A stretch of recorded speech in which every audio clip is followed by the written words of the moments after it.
conmovió escuchar esta mañana la música del potente piano de Fidel Torricos, hoy tocado por su nieto Andrés Morales Torricos, quien heredó no solo el piano, sino la genialidad de su abuelo, pues como él, toca al oído. Hola, soy Mónica Calavi y te invito a escuchar este podcast de revista de Correo del Sur y El Potosí, acompañados por las notas del instrumento emblemático de Sucre.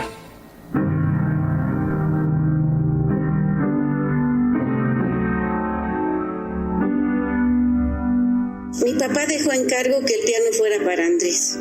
Y cuando murió mi papá, mi mami dijo, el piano me conmueve verlo, es como tu papá estuviera aquí.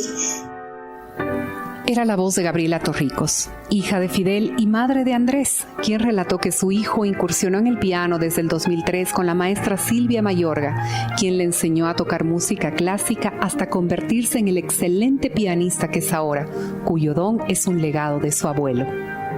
Mi papi contaba que tenía un piano vertical al que no le hacía mucho caso.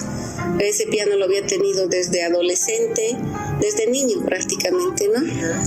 Y después se presentó la oportunidad de comprar este piano el año 60 más o menos, y lo compró, y casualmente él decía que nací yo. Y bueno, él ya se había jubilado de la universidad, entonces empezó a tocar y este ha sido su último piano, el segundo y último piano.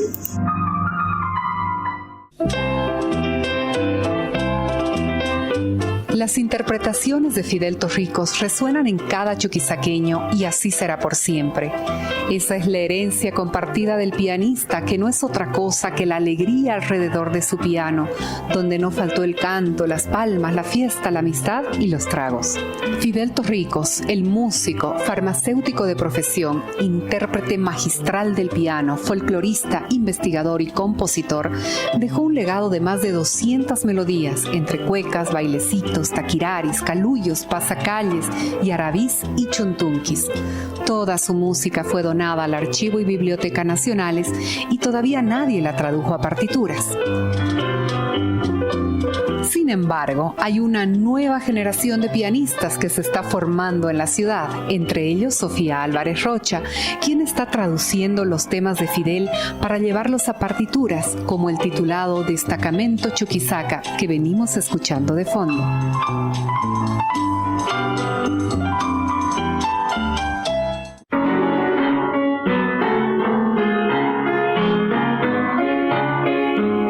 Entre el siglo XVIII y mediados del XX, el piano era el motivo de distracción que reunía a las familias de diferentes clases sociales de Sucre.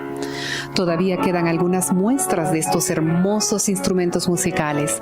Sin embargo, se sabe que debido a la crisis, muchas familias tuvieron que vender parte de su mobiliario y sobre todo los pianos, que siempre fueron muy bien cotizados.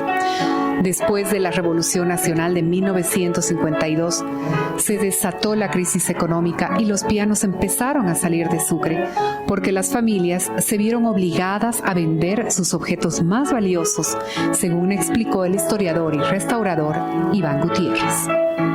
En la década del 50 de la centuria pasada es cuando empiezan a salir muchos pianos de la ciudad de Sucre.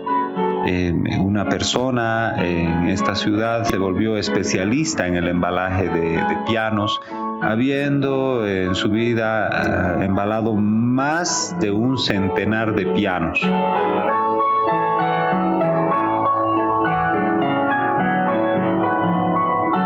Debemos mencionar que en Sucre vivió una sociedad muy culta que se caracterizó por el gusto, por el arte, por la arquitectura. De ahí que sus edificaciones tienen mucha influencia europea. Todas las casas en Sucre, al menos la gran mayoría, contaban con un piano, porque en aquellos años, estamos hablando de el siglo XIX, la primera mitad del siglo XX, la distracción en un hogar era un piano. El piano era algo así como el televisor alrededor del cual se reunían padres e hijos para ver una película. Los pianos llegaban desde Europa y la travesía podía tardar hasta 2 años porque algunos navíos iban deteniéndose por algún tiempo en algunos puertos recogiendo más mercadería, entonces eso hacía de que el viaje se hiciera tan largo. Una vez que los pianos llegaban a uno de los puertos en Latinoamérica, podían demorar hasta antes de llegar a Sucre, porque eran transportados al lomo de mula, al igual que todos los muebles que llegaban del viejo mundo, incluso maquinaria muy pesada para los ingenios mineros. Si nos ponemos a pensar en los pianos de cola, imaginamos el peso que llevarían estas mulas sobre sus lomos, de manera que muchos de estos animalitos morían después de 3 días de trabajo y había que abrir sendas para hacer camino, porque en muchos casos no había ni siquiera vinculación caminera. A estas mulas se las conoció como las mulas pianeras. Como dijo Iván Gutiérrez, es importante que los padres de familia incentiven a sus hijos desde pequeños a la práctica de este noble instrumento.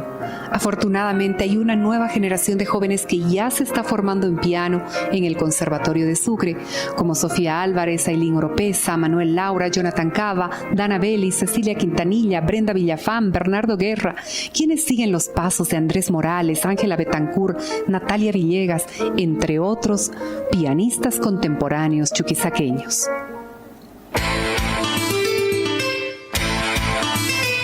Este podcast fue elaborado en base a una nota de Evelyn Campos que salió publicada en la edición número 501 de la revista Ecos. Si te gustó, puedes encontrar la información completa en la revista del 9 de mayo y seguirnos en nuestro sistema multimedia digital.